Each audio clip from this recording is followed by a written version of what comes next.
हम सबको मिलकर के इस बुराई के साथ खड़ा होना है, उन अहंकारियों के साथ खड़ा होना है। हम सबको मिलकर के इस बुराई के साथ खड़ा होना है, उन अहंकारियों के साथ खड़ा होना है।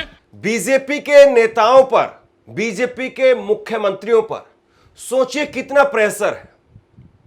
बीजेपी के एक मुख्यमंत्री वो मंच पर खड़े होकर के कहते हैं कि हमें बुराई के साथ खड़ा होना है, हमें अहंकारियों के साथ खड़ा होना है। दरअसल मोदी की स्टाइल में भाषण देने की कोशिश कर रहे थे और मोदी की कॉपी करने की लगातार कोशिश करते रहते हैं। लिहाजा जब आप बार बार प्रेशर में आकर के वो करना चाहते हैं जो आप नहीं हैं, या मीडिया के जरिए अपनी छवि को चमकाने की या अपने आप को स्थापित करने की जब आप कोशिश करते हैं ना, तो शायद कुछ ऐसा ही होता है। मैं आपसे इतना कहना चाहता हूं मेरे भाई और बहनों कि हम सबको मिलकर के इस बुराई के साथ खड़ा होना है, उन अहंकारियों के साथ खड़ा होना है। क्योंकि जब तक हम वोकल फॉर लोकल नहीं अपनाएंगे, हमारे स्वदेशी का जब तक हम अपनाएंगे नहीं।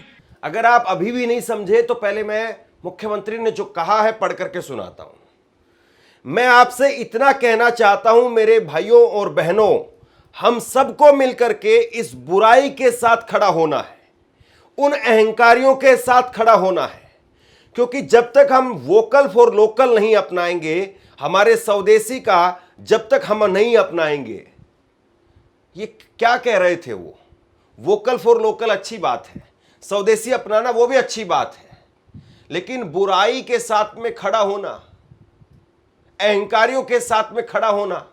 दरअसल मौका था रावण दहन का और रावण दहन पर मुख्यमंत्री पहुंचे हुए थे और उस दौरान उन्होंने ये बातें कह दी जिसमें वो कह गए कि बुराई के साथ खड़ा होना है, अहंकारियों के साथ खड़ा होना है।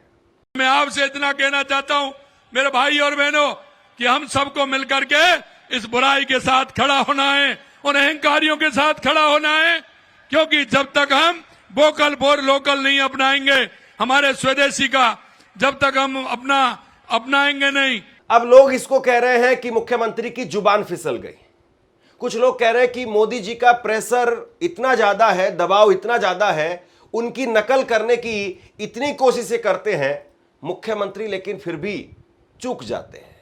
क्या तो संदेश देना था बुराई पर अच्छाई की जीत होगी, और क्या संदेश दे बैठे कि बुराई के साथ खड़ा होना है, अहंकार के साथ खड़ा होना है।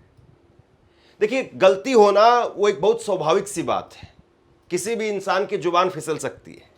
कई बार हमसे भी हो जाता है कि हम कुछ गलत बोल देते हैं, फिर एडिटर को कहते हैं कि भैया ये थोड़ा सा कट करके हटा देना, ये मैंने गलत बोल दिया। या कई बार ऐसा होता है कि एडिटर को भी नहीं पता चल पाता है, हमें भी पता नहीं चल पाता है, और वो बात ज्यों की त्यों चली जाती है। लेकिन उसके बाद में अगली वीडियो में उसके लिए खेद प्रकट कर देते हैं कि ये लाइन गलत हम लोग बोल गए, हम इसको ऐसा कहना चाहते थे, ऐसे कह गए।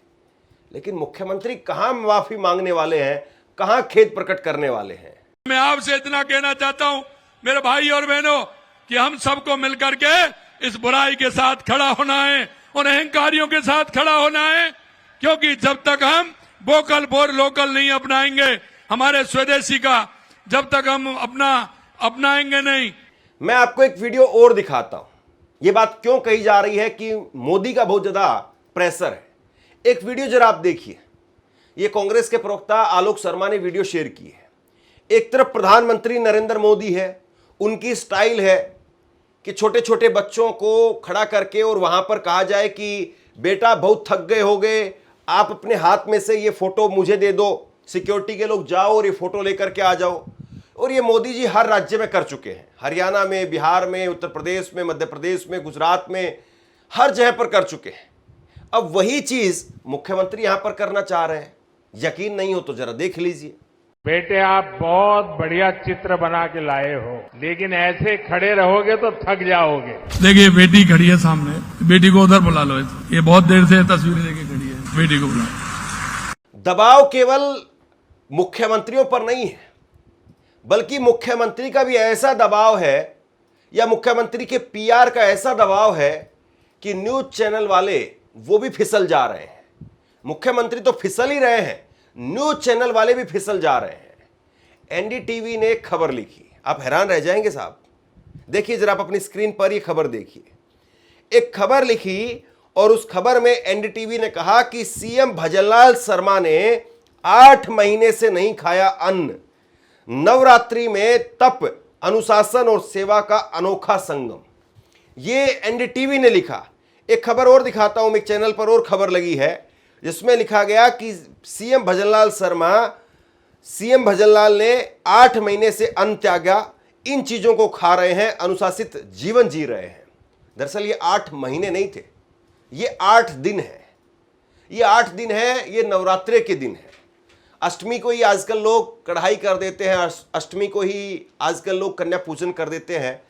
नवरात्रे में पहले नवमी पर कन्या पूजन होता था और नवमी पर 9 दिन नवरात्रे रख करके तब लोग अन्न खाते थे। और ये बहुत स्वाभाविक सी प्रक्रिया है। जिसकी आस्था है, जो मानता है, जो माता जी को मानता है या किसी और भगवान को मानता है, वो उसके हिसाब से उसके व्रत रखता है। लेकिन यहां पर आप देखिए प्रेशर कितना है। मोदी जी भी तो नवरात्रि का व्रत रखते हैं और ये कहते हैं कि नवरात्रि में सिर्फ फलाहार खाते हैं, वो सिर्फ सेब खा करके या फल फ्रूट खा करके, हालांकि पता नहीं खाने में तो क्या क्या खाते होंगे। लेकिन ये कहानियां गढ़ी जाती हैं कि मोदी जी 9 दिनों तक कुछ नहीं खाते हैं और उसके बावजूद यहां गए थे इस कार्यक्रम के लिए, वहां गए थे उस कार्यक्रम के लिए, फिर उसके बाद वहां गए थे उस कार्यक्रम के लिए। जैसे मोदी जी दौड़ दौड़ करके जाते हो, हेलीकॉप्टर में बैठ करके जाते हैं, प्राइवेट जेट में बैठ करके जाते हैं, बढ़िया शानदार लग्जरी गाड़ी है, फुल सेफ्टी के साथ में उसमें बैठ करके जाते हैं।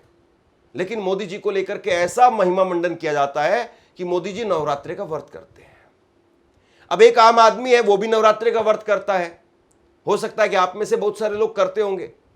और बेचारे आम आदमी जो नवरात्रि का व्रत भी रखते हैं, फिर जैसे तैसे सुबह उठ करके बच्चों को छोड़ करके आते हैं स्कूल में, फिर उसके बाद में खुद तैयार होते हैं, फिर घर का सामान भी लेकर के आते हैं, फिर उसके बाद में अपना टिफिन उठा करके भागते हैं, बस पकड़ते हैं, बस में घुसते हैं, बस में जगह नहीं होती है, खड़े जाते हैं, फिर उसके बाद में अपनी ड्यूटी पर पहुंचते हैं, फिर वही 8 घंटे 10 घंटे की ड्यूटी करते हैं और फिर उसके बाद में थके हारे शाम को आते हैं, फिर आकर के घर पर शाम को बच्चों का काम करवाना, इधर उधर के काम देखना, वो भी करते हैं।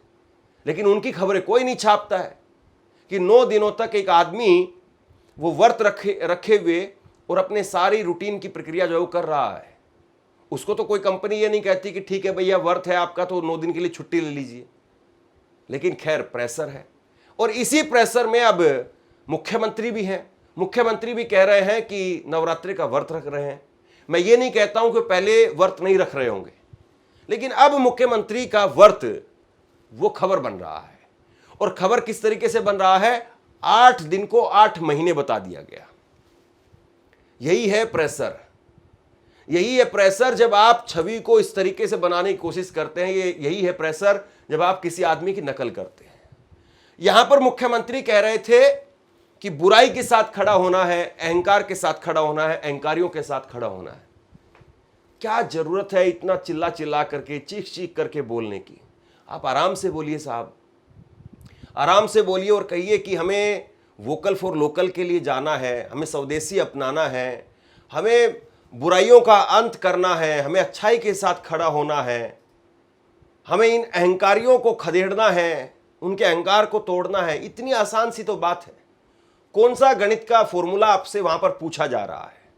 आप राजनीति करते हैं, दिन भर राजनीति की बात करते हैं, उठते बैठते राजनीति होती है। इतनी मामूली सी बात, उसमें भी आप फिसल जा रहे हैं। इतना प्रेशर है क्या? मैं आपसे इतना कहना चाहता हूं मेरे भाई और बहनों कि हम सबको मिलकर के इस बुराई के साथ खड़ा होना है, उन अहंकारियों के साथ खड़ा होना है। क्योंकि जब तक हम वोकल फॉर लोकल नहीं अपनाएंगे, हमारे स्वदेशी का जब तक हम अपनाएंगे नहीं। आपसे कुछ कहना चाहता हूं। आज के वक्त में पत्रकारिता करना कितना मुश्किल काम है, लेकिन अगर ऐसे में भी कोई आपकी खबर दिखा रहा है, कोई आपके मुद्दे पर बात कर रहा है, तो आपको भी उसका साथ देना चाहिए। अगर आपको लगता है कि मेरी पत्रकारिता सही है, मैं आपके लिए आपकी खबर वो दिखा रहा हूं, तो ऐसे में आप मेरा सहयोग कीजिए। आप इस वीडियो को जब लाइक करेंगे तो लाइक के साथ में ही एक थैंक्स का बटन आपको दिखाई देगा। उस थैंक्स के बटन पर आप क्लिक कीजिए और जो भी सहयोग राशि दे सकते हैं वो दीजिए। दूसरा, आप चैनल को ज्वाइन कर सकते हैं और चैनल को ज्वाइन करके भी मुझे मदद कर सकते हैं। दरअसल भजनलाल शर्मा बीजेपी के उन मुख्यमंत्रियों में से हैं जिनका चयन पर्ची से हुआ है। भजनलाल शर्मा के नाम की पर्ची वो वसुंधरा राजे ने निकाली थी। Vasundhara Raje CM in waiting थी, लेकिन बीजेपी का एक प्रेशर देखिए आप कि जो सीएम बनना चाहती थी उनके हाथ में पर्ची थमा दी गई और वसुंधरा राजे ने वो पर्ची खोली। अब किस तरीके से पर्ची खोली होगी, कैसे पर्ची खोली होगी, आज तक वो अपनी जुबान खोल करके भी नहीं बता पाई। यानी किसी इंटरव्यू में, किसी पॉडकास्ट में ना उनसे सवाल पूछा गया, ना वो वहां उस सवाल तक पहुंच पाई है, ना कोई पत्रकार वो सवाल लेकर के उन तक पहुंच पाया, ना ही उन्होंने वो कोई ऐसा इंटरव्यू दिया कि वो पर्ची उन्होंने क्यों खोली, उन्हीं के हाथ से क्यों खुलवाई गई, वो खोलना चाहती थी या नहीं खोलना चाहती थी, वो मुख्यमंत्री बनना चाहती है या नहीं बनना चाहती। हो सकता है कि अभी भी मुख्यमंत्री बन जाए, राजनीति में कभी भी कुछ भी हो सकता है। लेकिन मुख्यमंत्री, चाहे मोहन यादव की बात करें, भजनलाल शर्मा की बात करें, चाहे छत्तीसगढ़ की आप बात करिए, ये पर्ची वाले सीएम हैं। और पर्ची वाले सीएम को आप पर्ची पढ़ करके बोल लें तो इसमें क्या बुराई है। यानी पर्चा लेकर के अगर आप भाषण दे दें तो उसमें भी कोई बुराई नहीं है। लेकिन आजकल ऐसा बना दिया गया है पूरी राजनीति को कि नहीं, अगर आप जोरदार तरीके से तेज तेज नहीं बोल रहे हैं तो फिर आप राजनीति करने के लायक नहीं है या दमदार नेता नहीं है, 56 इंच की छाती नहीं है फिर आपकी। मनमोहन सिंह साहब वो पन्ना देख करके पढ़ते थे, पढ़े लिखे आदमी थे। ऐसा नहीं था कि उनको कुछ याद नहीं रहता था या वो कुछ जानते नहीं थे या वो याद नहीं कर सकते थे, लेकिन वो अपना फालतू का समय इस बात में नहीं लगाते थे कि मैं कुछ याद करूं। वो अपना लिखते थे और उसके बाद में उसको पढ़ करके आ जाते थे। 10 साल देश चलाया, कितने जो है उसमें कीर्तिमान स्थापित हुए। लेकिन अब राजनीति बदल गई है। अब एक वीडियो मैं और दिखाता हूं, एक वीडियो और देखिए। और ये पुरानी वीडियो है, इसमें भजनलाल शर्मा वो मंच पर थे और मंच पर जब भजनलाल शर्मा बोलने के लिए जा रहे थे, बोल रहे थे, उस वक्त में लोग जाने लगे, मंच वो लोग रैली छोड़ करके जाने लगे तो मंच से ही कहा गया कि सर 1 मिनट रुकिए। और फिर मंच से दूसरा कोई आदमी वो माइक लेता और कहता है कि तुम्हें अगर महादेव की सौगंध है तुम यहां से जाओगे नहीं, हिंदू हो तो बैठ जाओ, 5 मिनट के लिए बैठ जाओ। इस तरह की बातें होने लगी। काम किया या काम देख सकते हैं। एक सेकंड सर, एक सेकंड। भोले बाबा की कसम है, अगर 5 मिनट नहीं बैठे रहे कोई भी जाए, लौट के आओ। महादेव बाबा की सौगंध है, लौट के आओ सब, बैठो 5 मिनट। भोले बाबा की सौगंध है, अगर जरा भी तुम हिंदू हो तो लौट के आओ, भोले बाबा की सौगंध है। रोको मोड़ो इन्हें, बैठो यहाँ, बैठो। अब बताइए इनको क्या ही कहा जाए। यानी इस तरीके से कसम दिलवा करके हिंदू हैं, इतना नीचे जो है वो हिंदू धर्म को लेकर के चले गए। अगर कोई और कह दे, राहुल गांधी की सभा में कोई कह दे या किसी और सभा में कोई कह दे तो सोचिए कैसे बवाल मचेगा। राहुल गांधी की जुबान अगर फिसल जाए तो बीजेपी से लेकर के और मीडिया कैसे उस पर खबरें बनाती है कि राहुल गांधी ने आटा को लीटर में बता दिया, दूध को किलो में बता दिया। हालांकि आमतौर पर गांव देहात में अगर आप चले जाएंगे तो लोग यही कहते हैं 2 किलो दूध दे देना, यही कहते हैं लोग। कोई ये नहीं कहता है कि 2 लीटर दूध दे दीजिए। हालांकि सही जो है वो लीटर में है, लिक्विड को लीटर में मापा जाता है, ठोस को किलो में मापा जाता है। लेकिन राहुल गांधी वो कह देते हैं 2 किलो दूध दे दीजिए या 2 किलो दूध, वो बताने लगते हैं तो मीडिया से लेकर के और बीजेपी ट्रोल करने लगती है। लेकिन अब मुख्यमंत्री को लेकर के कोई सवाल जवाब नहीं है। हालांकि जब इस तरीके की बातें होती तो कई बार बीजेपी के इस तरह के नेता वो बीजेपी को भी फंसा देते हैं। एक वीडियो जरा देखिए, भजनलाल शर्मा वो कह रहे हैं कि हमने आजादी की लड़ाई कांग्रेस के नेतृत्व में लड़ी। अब बताइए भला बीजेपी के लोग ये कहेंगे, मुख्यमंत्री जब ये कहेंगे कि आजादी की लड़ाई कांग्रेस के नेतृत्व में लड़ी, तो बीजेपी इसको कहां कितना सहन कर पाएगी। मित्रों, मैं कहना चाहता हूं देश की आजादी में हर देशवासी का योगदान रहा। कांग्रेस के नेतृत्व में हर देशवासियों ने आजादी की लड़ाई लड़ी थी। इसीलिए कहा जाता है कि प्रेशर बहुत ज्यादा है, प्रेशर कुर्सी बचाने का है, प्रेशर कुर्सी जाने का है, और इसीलिए कुछ ना कुछ लगातार सीखने की बातें हो रही है। हालांकि ये सही है कि भजनलाल शर्मा, उनको अभी काफी कुछ सीखना है। वो पहली बार के विधायक हैं, शायद उतना मौका नहीं मिला होगा भाषण देने का, बोलने का। आमतौर पर तो आदमी विधायक बनने में ही सालों लग जाते हैं, फिर उसके बाद में विधायक से और मुख्यमंत्री बनने का जो सफर है वो एक अलग ही सफर है। लेकिन बीजेपी ने मौका दिया। अब इसका एक पहलू ये भी है कि देखिए, बीजेपी ऐसा नहीं है कि एक आदमी के चुंगल में ही फंसी रहे, ये एक ही परिवार है। कांग्रेस को देखिए, गहलोत और पायलट की लड़ाई में सरकार नहीं बन पाई। उधर सचिन पायलट, उधर जो है वो मध्य प्रदेश में कमलनाथ, सिंधिया और दिग्विजय सिंह, इसी खेमे के बीच में कांग्रेस फंस करके रह गई, सरकार नहीं बन पाई। और बीजेपी दोनों जहां पर स्ट्रॉन्ग मुख्यमंत्री, एक तरफ शिवराज सिंह चौहान सिटिंग और दूसरी तरफ एक्स सीएम वसुंधरा राजे, दोनों को हटाया पर्ची से दोनों को हटा दिया और पर्ची से नए लोग बैठा दिए। लेकिन सवाल यह भी है कि क्या काबिल लोगों को बैठाया गया है या फिर ऐसे लोगों को बैठाया गया जो हमारी माने, और ऐसे लोग जो अपनी ना चलाएं, जिनको केवल रिमोट थमा दिया जाए कि रिमोट पकड़ करके बैठे रहिए, सब कुछ दूर से होता रहेगा। खैर, मुख्यमंत्री की जुबान फिसल गई। जुबान फिसलना वैसे तो बहुत आम बात होती है, लेकिन उम्मीद करते हैं कि मुख्यमंत्री थोड़ा सा नेचुरल तरीके से भी काम करे, इतना प्रेशर में, इतना लोड में काम ना करे। राजस्थान बहुत बड़ा प्रदेश है, बहुत गर्मी भी पड़ती है, सर्दी भी खूब पड़ती है, तो बड़ा प्रदेश है। बड़े प्रदेश को चलाने के लिए संयम की, बड़े दिल की बहुत ज़रूरत है।